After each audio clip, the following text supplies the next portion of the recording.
में दर-दर भटकने के बाद भी न्याय नहीं मिलता तो हम और आपको अदालत पर दस्तक देनी पड़ती है। लेकिन न्याय के दरवाजे पर भी कई बार ऐसे केसेस सामने आते हैं जिनमें कोई फैसला लेना मुश्किल हो जाता है। कई बार देखा गया है कि कानूनों को साइड कर इंसानियत को सामने रखना पड़ता है। ऐसा ही एक केस सुप्रीम कोर्ट में देखा गया है, जिसके सामने आते ही सीजेआई डीवाई चंद्रचूड़ चकित रह गए। तो चलिए क्या है पूरा मामला हम आपको बताते हैं, लेकिन उससे पहले अगर आपने हमारे चैनल को सब्सक्राइब नहीं किया है तो पहले चैनल को सब्सक्राइब कर लें।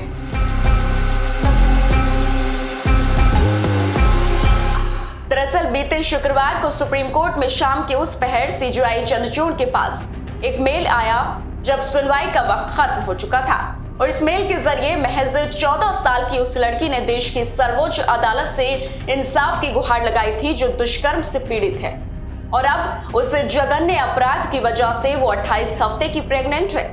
याचिका में लड़की ने अपील की कि वो इस बच्चे को गिराना चाहती है, लेकिन उसे इसकी इजाजत नहीं दी जा रही, जिस वजह से लड़की ने सुप्रीम कोर्ट में इस मेल के जरिए गुहार लगाई कि सुप्रीम कोर्ट उसके 28 हफ्ते के गर्भ को गिराने की इजाजत दे, जिससे देख सीजेआई चंद्रचूड़ ने तुरंत एक्शन लिया।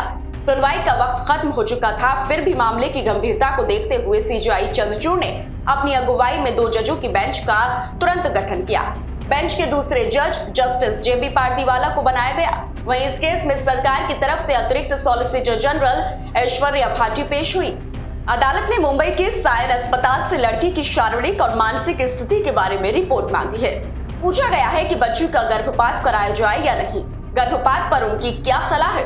इतना ही नहीं, सीजेआई चंद्रचूड़ की बेंच ने सायन अस्पताल के मेडिकल सुपरिटेंडेंट को यह निर्देश दिया है कि वो इस मामले में जल्द एक मेडिकल बोर्ड गठित करे। उसके बाद गर्भपात कराया जाना चाहिए या नहीं, इसकी रिपोर्ट सुप्रीम कोर्ट में पेश करे। वहीं आपको बताते चले कि इससे पहले पीड़ित बच्ची ने मुंबई हाईकोर्ट का दरवाजा खटखटाया था, लेकिन मुंबई हाईकोर्ट ने लड़की को गर्भपात की इजाजत देने वाली याचिका को खारिज कर दिया था। मुंबई हाईकोर्ट के इस फैसले को सुप्रीम कोर्ट में चुनौती दी गई है। वहीं याचिकाकर्ता की ओर से अदालत में पेश हुए वकील ने कहा कि नाबालिग 28 हफ्ते की गर्भवती है और फिलहाल मुंबई में है।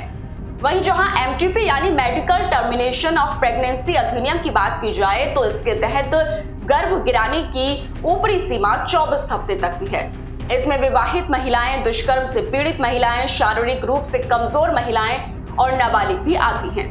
अब चूंकि इस पीड़ित बच्ची का गर्भ 28 हफ्ते का हो चुका है, इसलिए इस केस में अस्पताल की रिपोर्ट तलब करना बेहद जरूरी है। बहरहाल इस मामले पर आज सुनवाई होनी है और सीजेआई इंसानियत के नाते इस पर क्या फैसला लेते हैं ये देखने वाली बात होगी। फिलहाल इस खबर में इतना ही। बाकी अपडेट्स के लिए बने रहिए न्यूज़ टाइम के साथ।